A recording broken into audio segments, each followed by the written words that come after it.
두 번째는 누굴까요? 정치 브로커로 알려진 명태균 씨입니다. 한때 윤석열 대통령에게 정치적 조언을 한 인물로도 알려졌었는데 윤 대통령의 공천 개입 의혹을 뒷받침하는 핵심 단서 가운데 하나인 명태균 씨의 황금폰을 검찰이 다수 확보한 것으로 드러났습니다. 먼저 지난달 민주당에서 공개했던 녹취 내용 듣겠습니다.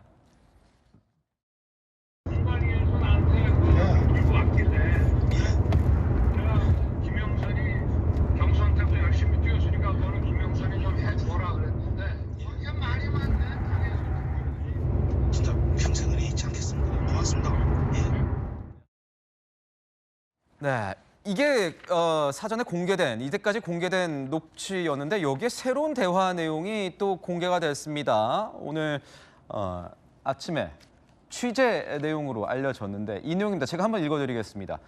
5월 9일, 2022년 5월 9일인데 당시 윤석열 대통령 당선인 신분이었죠. 중진들이 자기들한테 맡겨달라고 하더라. 내가 말을 세게 했는데 이러니까 명태균 씨가 윤한홍, 권성동 의원이 김영선 전 의원의 공천이 좀 불편한가 봐요. 이렇게 답을 하니 알았어요. 내가 윤상현한테 한 번 더 이야기할게. 공관위원장이니까 이렇게 얘기를 했다는 게 이 황금폰의 소위 녹취로 남아 있다는 겁니다. 자, 그런데 이런 생각이 듭니다. 윤석열 대통령 지난달 대국민 담화에서 공관위원장이 정진석 비서실장인 줄 알았다. 이렇게 얘기한 바 있었습니다. 그 목소리부터 먼저 한번 들어보시죠. 저는 그 당시에 공관위원장이 우리 정진석 비서실장인 줄 알고 있었어요. 지방선거 공관위원장이 이걸 같이 하는 거라고 생각을 하고 원리 원칙에 대한 얘기만 했지 누구를 공천을 주라 이런 얘기는 해본 적이 없습니다. 김윤중 의원님, 네.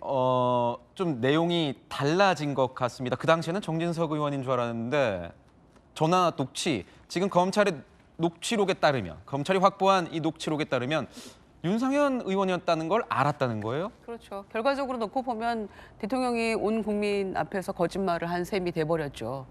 그러니까 2022년 5월 9일 날 그 대통령과 명태균 씨의 통화 내용 아닙니까? 그런데 김영선이 해주라고 했는데 말이 많네. 뭐 평생 잊지 않겠습니다. 거기까지만 이제 공개가 됐었는데 그 중간에 뭔가가 더 있다라고 이제 얘기를 해왔었죠. 명태균 씨가.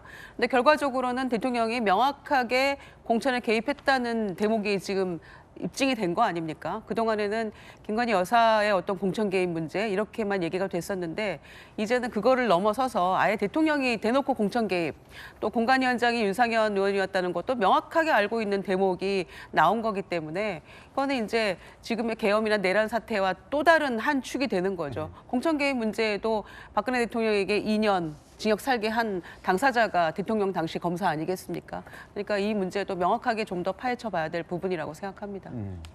이양수 의원님, 지금 윤 대통령 측의 어제 이제 발표 내용을 보면 탄핵 심판을 먼저 받고 싶다는 의사를 좀 드러내지 않았습니까? 수사는 그 뒤다 이런 얘기가 나왔는데 명태균 씨와 관련된 의혹도 여기에 좀 더해지고 있고 이런 상황이라면 수사가 조금 더 길어질 수도 있을 것 같다는 느낌도 들고요. 어떠십니까?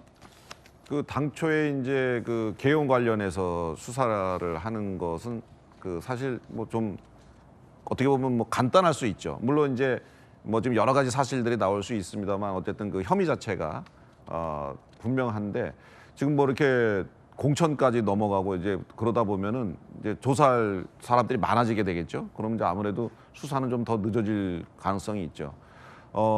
그런데 이제 어쨌든 수사기관들은 그래도 수사와 탄핵 심판은 별도의 시스템이다. 그래서 네. 그건 해야 된다고 생각을 하는 거고. 근데 이제 받는 윤석열 대통령 입장에서는 탄핵 심판에서 내란을 가지고 적극적으로 다투겠다. 이것이 이제 내란이다 아니다에 대해서 적극적으로 다투겠다. 민주당이 그 심판 요청을 한 게 탄핵 소추를 한 게 내란으로 했거든요. 불법 계엄으로 한 것이 아니고.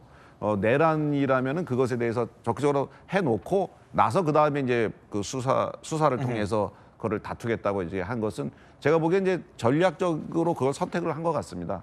그런데 제가 보기에는 또 수사기관에서 그렇게 뭐 하자는 대로 할 것 같지는 않고 아마 이제 검찰에 송치가 됐으니까 검찰의 또 판단과 태도를 좀 지켜봐야 될 것 같습니다. 윤 대통령 헌법재판소에서 이번 주에 헌법 첫 변론 준비 기일이 열린다고 합니다. 지난 20일부터 송달 효력이 발생했다. 27일 날 그래서 첫 변론 기일을 열겠다. 예정대로 하겠다. 헌재가 지금 서두르고 있는 겁니까? 김광산 변호사님? 좀 빨리 결과가 나올 걸로 보이세요? 아니 이제 어떻게 할지를 모르겠어요. 일단 이제 송달 간주한다는 건데 간주하고 나서도 참여하지 않았을 때 답변서 안 냈을 때 이걸 그냥 끌고 갈 수는 없거든요. 그래서 원칙적으로 가긴 가는데 결과적으로 따지면 윤 대통령 측에서 어떻게 하느냐에 따라서 시간이 많이 걸릴 수도 있고 그렇지 않을 수도 있다고 이렇게 봅니다. 조금 더 지연될 수도 있는 건가요? 지금 보면 지연될 가능성이 또 크죠. 더군다나 헌법재판관 임명 3명 남아 있지 않습니까? 이것도 어느 때 임명하느냐 달라질 수 있고 또 임명을 하게 되면 심리가 이미 시작돼 버리면 공판 절차 갱신인을 또 해야 돼요. 그러면 그것 따라 또 증거조사랄지 이런 것들이 지연될 수 있기 때문에 우리가 생각했던 것처럼 탄핵의 어떤 심판 결정이 그렇게 빨리 나올 것 같지는 않아요. 지금 보면은. 네, 윤석열 대통령 공수처가 출석을 해달라고 밝힌 게 바로 내일입니다. 출석에 응할지도 좀 궁금합니다. 지금까지 대통령과 관련된 내용 알아봤습니다. 저희는 60초 뒤에 돌아오겠습니다.